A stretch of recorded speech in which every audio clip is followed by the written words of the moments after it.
ഈശോ മിശിഹായ്ക്ക് സ്തുതിയായിരിക്കട്ടെ. Logos Bible quiz 2025 എല്ലാവർക്കും സ്വാഗതം. വളരെ ശ്രദ്ധയോടെ നമുക്ക് തിരുവചനങ്ങളും ചോദ്യോത്തരങ്ങളും പഠിക്കാം. വിശുദ്ധ ലൂക്ക എഴുതിയ സുവിശേഷം 22 അധ്യായം 1 മുതൽ 34 വരെയുള്ള വാക്യങ്ങളിലെ ചോദ്യോത്തരങ്ങളാണ് ഈ വീഡിയോയിൽ ഉൾപ്പെടുത്തിയിട്ടുള്ളത്. 22 അധ്യായത്തിലെ വാക്യങ്ങൾ എത്ര? 71 വാക്യങ്ങൾ. 22 അധ്യായത്തിലെ ഹെഡിങ്ങുകൾ എത്ര? 11 ഹെഡിങ്ങുകളാണ് 22 അധ്യായത്തിൽ ഉള്ളത്. 22 അധ്യായത്തിലെ ഹെഡിങ്ങുകൾ ഏവ: 1. യേശുവിനെ വധിക്കാൻ ഗൂഢാലോചന. 2. ശിഷ്യന്മാർ പെസഹ ഒരുക്കുന്നു. 3. പുതിയ ഉടമ്പടി. 4. ആരാണ് വലിയവൻ? 5. പത്രോസ് ഗുരുവിനെ നിഷേധിക്കും. 6. പണവും വാളും കരുതുക. 7. ഗെത്സേമനിയിൽ പ്രാർത്ഥിക്കുന്നു. 8. യൂദാസ് യേശുവിനെ ഒറ്റിക്കൊടുക്കുന്നു. 9. പത്രോസ് തള്ളിപ്പറയുന്നു. 10. യേശുവിനെ പരിഹസിക്കുന്നു. 11. ന്യായാധിപ സംഘത്തിൻ്റെ മുൻപാകെ. യേശുവിനെ വധിക്കാൻ ഗൂഢാലോചന ലൂക്കാ സുവിശേഷത്തിൽ എവിടെ കാണുന്നു?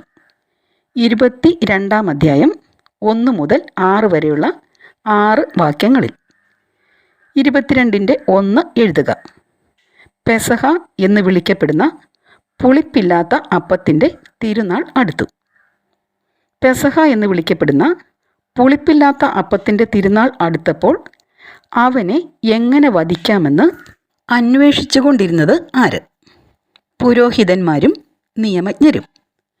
പുരോഹിതന്മാരും നിയമജ്ഞരും ആരെ ഭയപ്പെട്ടതായാണ് 22-2 കാണുന്നത്? ജനങ്ങളെ. ആരിൽ സാത്താൻ പ്രവേശിച്ചതായാണ് 22-3 കാണുന്നത്? 12 പേരിൽ ഒരുവനും സ്കറിയോത്ത എന്ന് വിളിക്കപ്പെടുന്നവനുമായ യൂദാസിൽ. 22-4 യൂദാസ് ആരെയാണ് സമീപിക്കുന്നത്? പുരോഹിത പ്രമുഖന്മാരെയും സേനാധിപന്മാരെയും. യൂദാസ് പുരോഹിത പ്രമുഖന്മാരെയും സേനാധിപന്മാരെയും സമീപിച്ച് എന്താണ് ആലോചിച്ചത്? എങ്ങനെയാണ് യേശുവിനെ അവർക്ക് ഒറ്റിക്കൊടുക്കേണ്ടത് എന്ന്. പുരോഹിത പ്രമുഖന്മാരും സേനാധിപന്മാരും എന്തു ചെയ്തതായാണ് 22-5 കാണുന്നത്? അവർ സന്തോഷിച്ച് അവന് പണം കൊടുക്കാമെന്ന് വാഗ്ദാനം ചെയ്തു. 22-6 എപ്പോൾ യേശുവിനെ ഒറ്റിക്കൊടുക്കാനാണ് യൂദാസ് അവസരം പാർത്തുകൊണ്ടിരുന്നത്? ജനക്കൂട്ടമില്ലാത്തപ്പോൾ. അവൻ അവർക്ക് ഡാഷ് കൊടുത്തു. 22-6 അനുസരിച്ച് പൂരിപ്പിക്കുക. വാക്ക്. 22 അധ്യായത്തിൻ്റെ 2 ഹെഡിങ് എന്ത്? ശിഷ്യന്മാർ പെസഹ ഒരുക്കുന്നു. ശിഷ്യന്മാർ പെസഹ ഒരുക്കുന്നു ലൂക്കാ സുവിശേഷത്തിൽ എവിടെ കാണുന്നു? 22 അധ്യായം 7 മുതൽ 13 വരെയുള്ള 7 വാക്യങ്ങളിൽ. ശിഷ്യന്മാർ പെസഹ ഒരുക്കുന്നു എന്ന പ്രമേയം ഏത് വാക്യത്തോടെയാണ് ആരംഭിക്കുന്നത്? പെസഹ കുഞ്ഞാടിനെ ബലി കഴിക്കേണ്ടിയിരുന്ന പുളിപ്പില്ലാത്ത അപ്പത്തിൻ്റെ ദിനം വന്നു ചേർന്നു. പെസഹ ഒരുക്കുന്നതിനായി 22-8 യേശു ആരെയാണ് അയക്കുന്നത്? പത്രോസിനെയും യോഹന്നാനെയും. 22-8 യേശു പത്രോസിനെയും യോഹന്നാനെയും അയച്ചുകൊണ്ട് പറഞ്ഞത് എന്ത്? നിങ്ങൾ പോയി നമുക്ക് പെസഹ ഭക്ഷിക്കേണ്ടതിന് ഒരുക്കങ്ങൾ ചെയ്യുവിൻ. 22-9 പത്രോസും യോഹന്നാനും അവനോട് ചോദിക്കുന്നത് എന്ത്? ഞങ്ങൾ എവിടെ ഒരുക്കണമെന്നാണ് നീ ആഗ്രഹിക്കുന്നത്? 22-10 ശിഷ്യന്മാർ പട്ടണത്തിലേക്ക് പ്രവേശിക്കുമ്പോൾ ആര് നിങ്ങൾക്കെതിരെ വരും എന്നാണ് യേശു പറയുന്നത്? ഒരു കുടം വെള്ളം ചുമന്നുകൊണ്ട് ഒരുവൻ. എവിടെ പ്രവേശിക്കുമ്പോഴാണ് ഒരു കുടം വെള്ളം ചുമന്നുകൊണ്ട് ഒരുവൻ എതിരെ വരും എന്ന് ലൂക്കാ സുവിശേഷകൻ പറയുന്നത്? പട്ടണത്തിൽ. ഒരു കുടം വെള്ളം ചുമന്നുകൊണ്ട് എതിരെ വരുന്നവനെ കാണുമ്പോൾ ശിഷ്യന്മാർ എന്തു ചെയ്യണം? അവൻ പ്രവേശിക്കുന്ന വീട്ടിലേക്ക് നിങ്ങൾ അവനെ പിന്തുടരുക. 22:11 അനുസരിച്ച് അയക്കപ്പെട്ടവർ ആരോടാണ് സംസാരിക്കേണ്ടത്? ആ വീടിൻ്റെ ഉടമസ്ഥനോട്. ആര് നിന്നോട് ചോദിക്കുന്നു എന്നാണ് പറയേണ്ടത്? ഗുരു. എന്തിനുള്ള വിരുന്നുശാല എവിടെ എന്നാണ് ചോദിക്കേണ്ടത്? പെസഹ ഭക്ഷിക്കുന്നതിനുള്ള. ആരോട് കൂടെയാണ് പെസഹ ഭക്ഷിക്കുന്നത് എന്നാണ് 22:11 പറയുന്നത്? എൻ്റെ ശിഷ്യന്മാരോട് കൂടെ. എന്ത് എവിടെയാണ് എന്നാണ് ചോദിക്കേണ്ടത്? വിരുന്നുശാല. 22:12 വീടിൻ്റെ ഉടമസ്ഥൻ എന്ത് കാണിച്ചു തരും എന്നാണ് പറയുന്നത്? സജ്ജീകൃതമായ ഒരു വലിയ മാളിക മുറി. 22:12 അവസാന വചനം ഏത്? അവിടെ ഒരുക്കുക. 22:13 അയക്കപ്പെട്ടവർ ചെയ്തത് എന്തൊക്കെയാണ്? അവർ പോയി അവൻ പറഞ്ഞതുപോലെ കണ്ടു, പെസഹ ഒരുക്കുകയും ചെയ്തു. പുതിയ ഉടമ്പടി 22-ാം അധ്യായത്തിലെ എത്രാമത്തെ ശീർഷകമാണ്? 3-ാമത്തെ. പുതിയ ഉടമ്പടി ലൂക്കാ സുവിശേഷത്തിൽ എവിടെ രേഖപ്പെടുത്തിയിരിക്കുന്നു? 22-ാം അധ്യായം 14 മുതൽ 23 വരെയുള്ള 10 വാക്യങ്ങളിൽ. പുതിയ ഉടമ്പടി രേഖപ്പെടുത്തിയിട്ടുള്ള ലേഖന ഭാഗം ഏത്? 1 കൊറിന്തോസ് 11-ാം അധ്യായം 23 മുതൽ 25 വരെയുള്ള വാക്യങ്ങൾ. എപ്പോൾ അവൻ ഭക്ഷണത്തിനിരുന്നു എന്നാണ് 22:14 കാണുന്നത്? സമയമായപ്പോൾ. അവനോടൊപ്പം ഭക്ഷണത്തിനിരുന്നത് ആര്? അപ്പസ്തോലന്മാർ. ഏതു കാര്യത്തിന് മുൻപ് പെസഹ ഭക്ഷിക്കുന്ന കാര്യമാണ് 22:15 കാണുന്നത്? പീഡയനുഭവിക്കുന്നതിന് മുൻപ്. 22:15 കാണുന്ന യേശുവിൻ്റെ അത്യധികമായ ആഗ്രഹം എന്ത്? പീഡയനുഭവിക്കുന്നതിന് മുൻപ് ശിഷ്യന്മാരുടെ കൂടെ പെസഹ ഭക്ഷിക്കുക.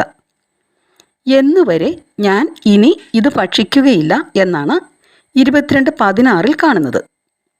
ദൈവരാജ്യത്തിൽ ഇത് പൂർത്തിയാകുന്നതുവരെ. അവൻ പാനപാത്രം എടുത്ത് കൃതജ്ഞതാ സ്തോത്രം ചെയ്തതിന് ശേഷം പറഞ്ഞത് എന്ത്?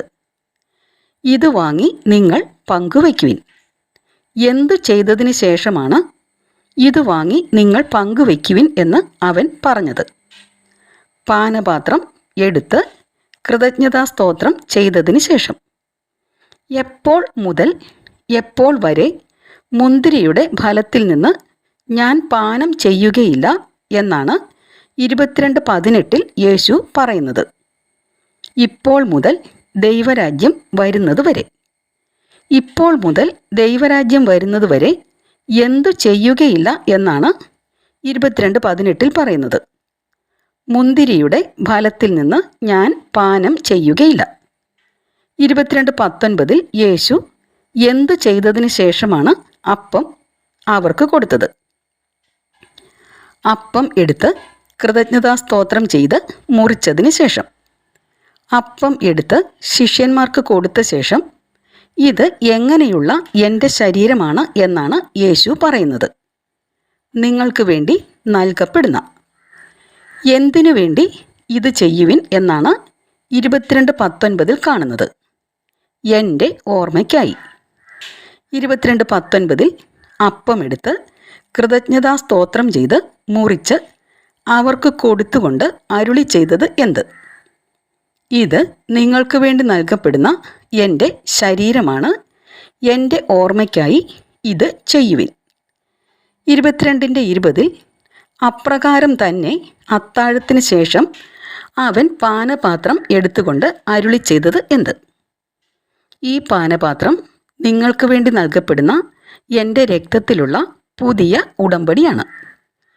എന്ത് എൻ്റെ അടുത്ത് മേശമേൽ തന്നെയുണ്ട് എന്നാണ് 22:21 യേശു പറയുന്നത്? എന്നെ ഒറ്റിക്കൊടുക്കുന്നവൻ്റെ കൈ. എങ്ങനെ ആര് പോകുന്നു എന്നാണ് 22:21 പറയുന്നത്? നിശ്ചയിക്കപ്പെട്ടതുപോലെ മനുഷ്യപുത്രൻ പോകുന്നു. ആർക്ക് ദുരിതം എന്നാണ് 22:22 പറയുന്നത്? അവനെ ആര് ഒറ്റിക്കൊടുക്കുന്നുവോ ആ മനുഷ്യന്. അവനെ ആര് ഒറ്റിക്കൊടുക്കുന്നുവോ ആ മനുഷ്യന് ദുരിതം എന്ന് യേശു പറഞ്ഞപ്പോൾ അവർ പരസ്പരം ചോദിക്കാൻ തുടങ്ങിയത് എന്ത്? തങ്ങളിൽ ആരാണ് ഇത് ചെയ്യാനിരിക്കുന്നത് എന്ന്. ആരാണ് വലിയവൻ? 22-ാം അധ്യായത്തിൽ ഇത് എത്രാമത്തെ ഹെഡിങ് ആണ്? 4-ാമത്തെ ഹെഡിങ്. ആരാണ് വലിയവൻ എന്ന പ്രമേയം ലൂക്കാ സുവിശേഷത്തിൽ എവിടെ കാണുന്നു? 22-ാം അധ്യായം 24 മുതൽ 30 വരെയുള്ള 7 വാക്യങ്ങളിൽ. അവരുടെ ഇടയിലുണ്ടായ ഏത് തർക്കത്തെക്കുറിച്ചാണ് 22-24 കാണുന്നത്? തങ്ങളിൽ വലിയവൻ ആരാണ് എന്ന ഒരു തർക്കം. വിജാതീയരുടെ മേൽ ആരാണ് ആധിപത്യം അടിച്ചേൽപ്പിക്കുന്നത്? അവരുടെ രാജാക്കന്മാർ.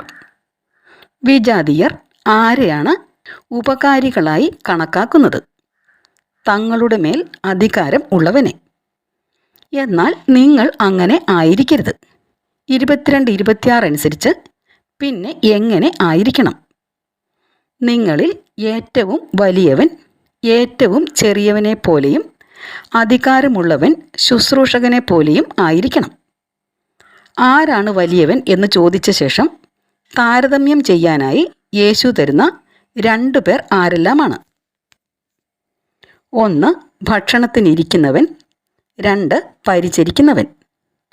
ഞാനാകട്ടെ നിങ്ങളുടെ ഇടയിൽ ആരെപ്പോലെയാണ് എന്നാണ് യേശു പറയുന്നത്? പരിചരിക്കുന്നവനെ പോലെ. 22-28 അനുസരിച്ച് ശിഷ്യന്മാർ യേശുവിന് ആരാണ്? യേശുവിൻ്റെ പരീക്ഷകളിൽ അവനോടുകൂടെ നിരന്തരം ഉണ്ടായിരുന്നവർ. ഞാൻ നിങ്ങൾക്കും തരുന്നു. എന്തു തരുന്ന കാര്യമാണ് 22-29 പറയുന്നത്? രാജ്യം. ഞാൻ നിങ്ങൾക്ക് രാജ്യം എങ്ങനെ തരുന്നു എന്നാണ് 22-29 യേശു പറയുന്നത്. എൻ്റെ പിതാവ് എനിക്ക് രാജ്യം കൽപ്പിച്ചു തന്നിരിക്കുന്നത് പോലെ. അപ്പോസ്തലന്മാർ എവിടെ ഭക്ഷിക്കുകയും പാനം ചെയ്യുകയും ചെയ്യുന്ന കാര്യമാണ് 22-30 പറയുന്നത്? യേശുവിൻ്റെ രാജ്യത്തിൽ അവൻ്റെ മേശയിൽ നിന്ന്. ഭക്ഷിക്കുകയും പാനം ചെയ്യുകയും ചെയ്യുന്നതോടൊപ്പം മറ്റെന്തു കൂടി ചെയ്യുന്ന കാര്യമാണ് 22-30 കാണുന്നത്? സിംഹാസനങ്ങളിൽ ഇരുന്ന് ഇസ്രായേലിലെ 12 ഗോത്രങ്ങളെ വിധിക്കുന്ന കാര്യം. എൻ്റെ പിതാവ് എനിക്ക് രാജ്യം കൽപ്പിച്ചു തന്നിരിക്കുന്നത് പോലെ ഞാൻ നിങ്ങൾക്കും തരുന്നത് എന്തിനു വേണ്ടി എന്നാണ് യേശു പറയുന്നത്? എൻ്റെ രാജ്യത്തിൽ എൻ്റെ മേശയിൽ നിന്ന് ഭക്ഷിക്കുകയും പാനം ചെയ്യുകയും സിംഹാസനങ്ങളിൽ ഇരുന്ന് ഇസ്രായേലിലെ 12 ഗോത്രങ്ങളെ വിധിക്കുകയും ചെയ്യുന്നതിനു വേണ്ടി. 22-ാം അധ്യായത്തിൻ്റെ 5-ാം ശീർഷകം എന്ത്? പത്രോസ് ഗുരുവിനെ നിഷേധിക്കും. പത്രോസ് ഗുരുവിനെ നിഷേധിക്കും എന്ന പ്രമേയം ലൂക്കാ സുവിശേഷത്തിൽ എവിടെ കാണുന്നു? 22-ാം അധ്യായം 31 മുതൽ 34 വരെയുള്ള 4 വാക്യങ്ങളിൽ. പത്രോസ് ഗുരുവിനെ നിഷേധിക്കും എന്ന ശീർഷകത്തിന് കീഴിലെ ആദ്യ വചനം ഏത്?